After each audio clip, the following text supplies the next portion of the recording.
नमस्कार विद्यार्थियों, बीए भाग प्रथम की इस ऑनलाइन कक्षा में आप सभी का स्वागत है। इस वीडियो श्रृंखला में हम प्रश्न पत्र प्रथम प्राचीन एवं मध्यकालीन काव्य का अध्ययन कर रहे थे। इसमें हम वर्तमान में कवि विद्यापति की व्याख्या पर बात कर रहे थे। कवि विद्यापति की व्याख्या के क्रम में एक भाग हमने पूरा कर लिया था। आज भाग 2 के अंतर्गत हम आगे व्याख्या पर बात करेंगे। प्रस्तुत पद में कवि विद्यापति ने राधा की वंदना की है। उनके ग्रंथ विद्यापति पदावली के मंगलाचरण में यह वंदना की गई है। कवि विद्यापति कहते हैं, देख देख राधा रूप अपार, अपूरब के विहि आनी मिलाओल, खितितल लाबनी सार, अंग ही अंग अनंग मुरछायत, हेरे पड़े अधीर, मनमत कोटि मथन करु जे जन, से हेरि मही मधिगीर, कतकत लक्ष्मी चरणतल न्योछय, रंगिनी हेरि विभोरी, करु अभिलाख मन ही पद पंकज, अहोनिसी कोर अगोरी। प्रस्तुत पद में कवि विद्यापति ने राधा के अनुपम सौंदर्य का वर्णन किया है। विद्यापति कहते हैं, देख देख राधा रूप अपार, कि राधा का जो रूप है वह अपार है, अपूर्व है, अद्वितीय है। अपूरब के विहि आनी मिलाओल, खितितल लावनी सार। अपूरब के विहि, विहि अर्थात विधि, विधाता ने अपूर्व, इस अपूर्व सौंदर्य की रचना के लिए खितितल लावनी सार, खितितल अर्थात संपूर्ण पृथ्वी का जो सौंदर्य है, जो लावण्य है, उस लावण्य के सार को लेकर इस अपूर्व रूप की रचना की है। अर्थात राधा का रूप ऐसा है जो अद्वितीय है, अपूर्व है। अंग ही अंग अनंग मुरछायत, हेरे पड़े अधीर। और जो कामदेव, जो सौंदर्य के देवता हैं, जो अत्यंत सुंदर माने जाते हैं, वे भी अंग ही अंग अनंग, अनंग अर्थात कामदेव भी उस राधा के रूप को देखकर मूर्छित हो जाते हैं। हेरे पड़े अधीर, अधीर हो जाते हैं और मूर्छित हो जाते हैं। मनमथ कोटि मथन करु जे जन, से हेरि मही मधि गीर। और जे जन, जे जन अर्थात यहाँ जे जन से अर्थ कृष्ण से है, कि जो कृष्ण मनमथ कोटि मथन करु, मनमथ अर्थात कामदेव, मनमथ का अर्थ है कामदेव, कि जो कृष्ण अपने रूप से करोड़ों कामदेवों को भी हरा देते हैं, अर्थात जिनका रूप करोड़ों कामदेव के रूप से भी अधिक सुंदर है, वे कृष्ण भी राधा को देखकर से हेरि मही मधिगीर, वे कृष्ण भी राधा के रूप को देखकर धरती पर गिर जाते हैं, अर्थात मूर्छित हो जाते हैं, बेसुध हो जाते हैं। कतकत लक्ष्मी चरणतल न्योछे, रंगिनी हेरि विभोरी। और कतकत लक्ष्मी, लक्ष्मी अर्थात लक्ष्मी, कितनी ही लक्ष्मियां चरणतल न्योछे, राधा के रूप पर न्योछावर की जा सकती हैं। रंगिनी हेरि विभोरी। और जो रंगिनियां हैं, जो सुंदरियां हैं, एक से एक जो श्रेष्ठ सुंदर नारियां हैं, वे भी हेरि विभोरी, राधा के रूप को देखकर मोहित हो जाती हैं। करु अभिलाख मन ही पद पंकज, अहोनिसी कोर अगोरी। करु अभिलाख, विद्यापति कहते हैं कि मैं ऐसी अभिलाषा करता हूँ, मेरी ऐसी इच्छा है, मन ही पद पंकज, उन पद पंकज अर्थात उन चरण कमलों में, अहोनिशी कोर अगोरी, मैं अपने आप को सदैव उन चरणों में समर्पित करना चाहता हूँ, अर्थात उन्हीं चरणों में मैं स्वयं को रखना चाहता हूँ। इस प्रकार से यहाँ विद्यापति ने राधा के अनुपम सौंदर्य का वर्णन किया है। अगला पद है, आगू पैखल नंद किशोर, केली विलास सबहु अब तेजल, अहनिसी रहत विभोर। जब धरि चकित विलोकी विपिन तट, पलटी आवली मुख मोरी, तब धरि मदन मोहन तरु कानन, लोटे धीरज छोरी। पुनु फिरी सोई नयन जदि हेरबी, पाओब चेतन नाह, भुजंगिनी द्रसी पुनहि जदि दंसय, तब ही समय विष जाह। अब शुभ खन धनी मन में भूषण, भूषित तनु अनुपाम। अभिसरु वल्लभ हृदय विराजहु, जनिमणि कांचन दाम। इस पद में कवि विद्यापति ने कृष्ण के वियोग का वर्णन किया है। एक सखी राधा से कृष्ण की स्थिति का वर्णन करती है और कृष्ण जो राधा के वियोग में अत्यंत व्याकुल हैं, उनकी दशा का वर्णन करते हुए एक सखी राधा से कहती है कि आजू पैखल नंद किशोर, कि आज मैंने नंद किशोर अर्थात कृष्ण को पैखल देखा, कि आज मैंने कृष्ण को देखा। केली विलास सबहु अब तेजल, अहनिसी रहत विभोर, कि उन कृष्ण ने केली विलास सभी जो केली क्रीड़ाएं हैं उन सबको अब तेजल अब त्याग दिया है, छोड़ दिया है। और अहनिसी रहत विभोर, अहनिसी अर्थात वो दिन रात अब तुम्हारे ही रूप के प्रति मोहित रहते हैं, मूर्छित रहते हैं। जब धरी चकित विलोकी विपिन तट, पलटी आवली मुख मोरी, कि जब से धरी चकित विलोकी विपिन तट, कि जब से तुमने विपिन तट अर्थात वन में चकित विलोकी चकित होकर उन्हें देखा है, और पलटी आवली मुख मोरी, और जब से तुम मुख मोड़कर अपना मुंह मोड़कर पलटकर आ गई हो, अर्थात जब से तुमने कृष्ण को देखा है और अपना मुंह मोड़कर वहां से आ गई हो।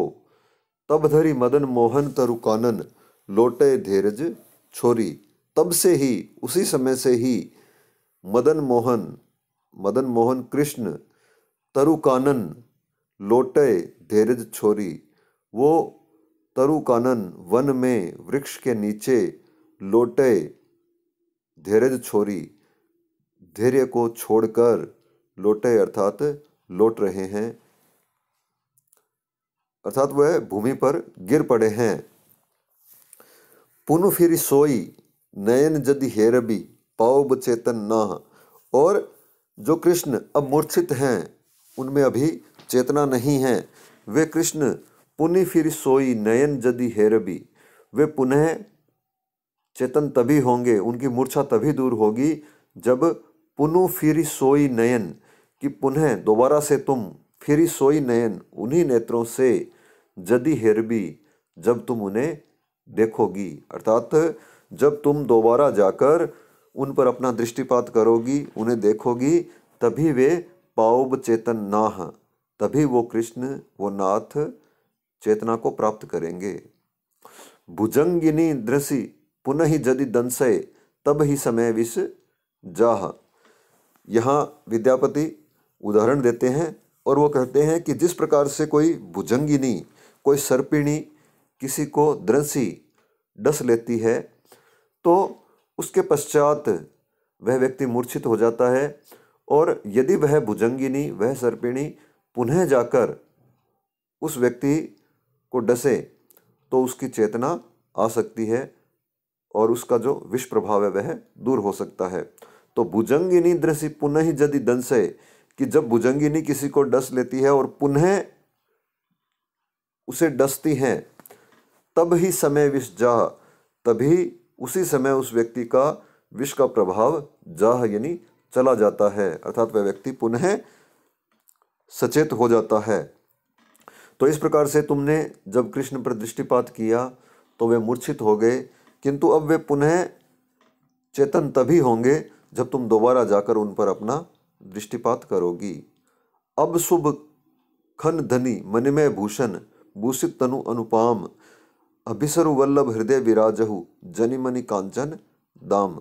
वह सखी राधा को समझाते हुए कहती है कि अब शुभ खन धनी, कि अब शुभ समय है, शुभ क्षण है, इसी शुभ समय में तुम हे स्त्री मणिमय भूषण भूषित, मणियों और आभूषणों से स्वयं को भूषित कर, स्वयं को अलंकृत कर, और अपने अनुपम सौंदर्य के साथ अभिसरु वल्लभ हृदय विराजहु, उन कृष्ण से जाकर अभिसार करो, उनसे जाकर मिलो और उनके हृदय में विराजहु, उनके हृदय में निवास करो। जनिमनि कांचन दाम, कि जिस प्रकार से कोई मणियों की माला किसी के हृदय पर विराजती है, उसी प्रकार से तुम भी जाकर श्री कृष्ण के हृदय में निवास करो। यहाँ पर सखी ने श्री कृष्ण के वियोग का अत्यंत मार्मिक वर्णन किया है। यहाँ उपमा, अनुप्रास अलंकार का अत्यंत सुंदर प्रयोग हुआ है। अगला पद है, इस पद में राधा जो कि वियोग में व्याकुल है, जो कि वियोगग्रस्त है, वह एक सखी से कहती है कि वह जाकर कृष्ण को बताए। राधा कहती है कि सजनी कानुक कह भी बुझाई, रोपी पेमक बिज अंकुर मडली, बांचब कौन उपाई, तेल बिंदु जैसे पानी पसारिए, ऐसन मोर अनुराग, सिकता जल जैसे छन नहीं सूखे, तैसन मोर सुहाग, कुल कामिनी छलों कुलटा भय, गेलों तिनकर बचन लोभाई, अपने कर हम मूंड मुंडायल, कानुसु प्रेम बढ़ाई, चोर रमनी जनी मन मन रोई, अंबर बदन छिपाई, दीपक लोभ सलभ जनी धायल, सेफल बुझइत चाई, बनई विद्यापति इह कल जुगरित, चिंता करह न कोई, अपन करम दोष आपहि भूंजई, जे जन परबस होई। तो इस पंक्ति में राधा सखी से कहती है कि हे सखी, हे सजनी, कानुक कह भी बुझाई, तुम जाकर कृष्ण से ये कह दो कि रोपी पेमक बिज अंकुर मडली, बांचब कौन उपाई, कि रोपी पेमक बीज, कि उन्होंने पहले तो मेरे हृदय में प्रेम का बीज बोया, रोप दिया, और अंकुर मडली, और जैसे ही वह बीज अंकुरित हुआ उसको तोड़ दिया, बांचब कौन उपाई। तो अब तुम ही बताओ कि यह प्रेम का पौधा कैसे बच सकता है। अर्थात उन्होंने पहले मेरे हृदय में प्रेम उत्पन्न किया और बाद में उसी प्रेम को नष्ट करने का प्रयास किया है। तो अब तुम बताओ कि यह प्रेम रूपी पौधा मेरे हृदय में कैसे बच सकता है। तेल बिंदु जैसे पानी पसारिए, ऐसन मोर अनुराग, कि जिस प्रकार से तेल बिंदु, तेल की बूंद पानी पसारिए जल पर फैल जाती है, ऐसा मोर अनुराग, ऐसा मेरा प्रेम है। अर्थात मेरा प्रेम ऐसा है जो संपूर्ण रूप से छा जाने वाला है। सिकता जल जैसे छन नहीं सूखे, तैसन मोर सुहाग, और सिकता जल, सिकता अर्थात रेत, रेत का जल जैसे छन नहीं सूखे, क्षण भर में ही सूख जाता है। कि जैसे रेत पर यदि पानी डाला जाए तो वह पानी क्षण भर में ही सूख जाता है, अर्थात उस मिट्टी के अंदर चला जाता है। तैसन मोर सुहाग, मेरा सुहाग ऐसा है। कहने का भाव यह है कि मेरा प्रेम तो ऐसा है जो ऊपर ऊपर तैरता रहता है, कि जैसे तेल की बूंद जो होती है वह पानी पर ऊपर ही ऊपर तैरती रहती है, उसमें डूबती नहीं है, अर्थात वह सदैव दिखाई देती रहती है। और मेरा जो सौभाग्य है, मेरा जो सुहाग है, वह ऐसा है जो एक क्षण के लिए भी ऊपर दिखाई देने वाला नहीं है, वह तुरंत लुप्त हो जाता है। कुल कामिनी छलों कुलटा भय, गैलों तिनकर बचन लोभाई, और मैं जो कुल कामिनी थी, छलों कुलटा भय, कृष्ण के छल के कारण अब कुलटा हो गई हूँ। अर्थात कृष्ण के प्रेम में पड़कर अब मेरा जो कुल कामिनी के रूप में जो मैं रहती थी, पहले जो कुल कामिनी कहलाती थी, वह अब मैं कुलटा कहलाने लगी हूँ। गेलों तिनकर वचन लोभाई, तिनकर मतलब उस कृष्ण के वचन लोभाई, कृष्ण के वचनों से, कृष्ण ने अपने वचनों के द्वारा मुझे लुभा लिया, और उसी लोभ के कारण मैं अब कुल कामिनी के स्थान पर कुलटा कहलाने लगी हूँ। अपने कर हम मूंड मुंडायल, कानू सु प्रेम बढ़ाई, और कानू अर्थात कृष्ण से प्रेम बढ़ाकर मैंने तो मानो अपने ही हाथों अपना मूंड मुंडा लिया है, अर्थात अपना नुकसान, अपनी हानि स्वयं कर ली है। चोर रमनी जनी मन मन रोई अंबर बदन छिपाई, कि जैसे कोई चोर रमनी, किसी चोर की जो रमनी अर्थात पत्नी जिस प्रकार से मन ही मन रोती है, अंबर बदन छिपाई, कि जिस प्रकार से चोर की पत्नी अंबर बदन कपड़े में मुंह छिपाकर मन ही मन रोती है, अर्थात वह प्रत्यक्ष रूप से रो भी नहीं सकती है। वैसी स्थिति मेरी है कि मैं प्रत्यक्ष रूप से अपने विरह को व्यक्त नहीं कर सकती हूँ, क्योंकि यह ये सारी जो स्थिति है वो स्वयं मेरे ही द्वारा उत्पन्न की हुई है। दीपक लोभ सलभ जनि धायल सेफल भुजैत चाई, कि जिस प्रकार से सलभ अर्थात पतंगा दीपक लोभ धायल, दीपक की ओर आकृष्ट होता है और उसकी ओर भागता है, सेफल भुजैत चाई, और वही फल रूप में भुजैत चाई, वह भून दिया जाता है, जल जाता है।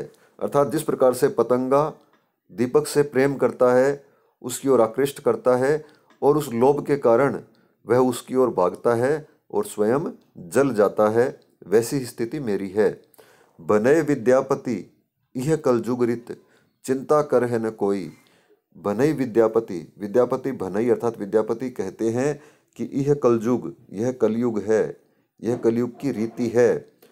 चिंता कर है न कोई, यह कोई भी एक दूसरे की चिंता नहीं करता है। अपन कर्म दोष आपहि भूजई जे जन परवश होई, और जो व्यक्ति परवश होता है, दूसरे के अधीन होता है, वह अपन कर्म दोष आपहि भूजई, वह अपने ही कर्मों के दोष के कारण आपहि भूजई, अपने आप को जलाता है। कि जो व्यक्ति यहाँ परवश होता है, वह व्यक्ति अपने कर्म के दोष के कारण अपने आप को जलाता रहता है। उसी प्रकार से मैं भी परवश हूँ, कृष्ण के अधीन हूँ, और मैं अब स्वयं को जलाने के लिए, स्वयं को कष्ट देने के लिए अब मैं विवश हूँ। तो यहाँ पर कवि विद्यापति ने राधा की विरह व्यथा का अत्यंत मार्मिक वर्णन किया है। यहाँ उपमा, रूपक, अनुप्रास अलंकारों का अत्यंत सुंदर प्रयोग है। आज के इस अंश के लिए गृह कार्य प्रस्तुत पहला प्रश्न है कि प्रस्तुत अंश के आधार पर राधा की विरह व्यथा का अपने शब्दों में वर्णन कीजिए। और दूसरा प्रश्न है पद क्रमांक 1 की सप्रसंग व्याख्या कीजिए। शेष हम अगले व्याख्यान में करेंगे। धन्यवाद।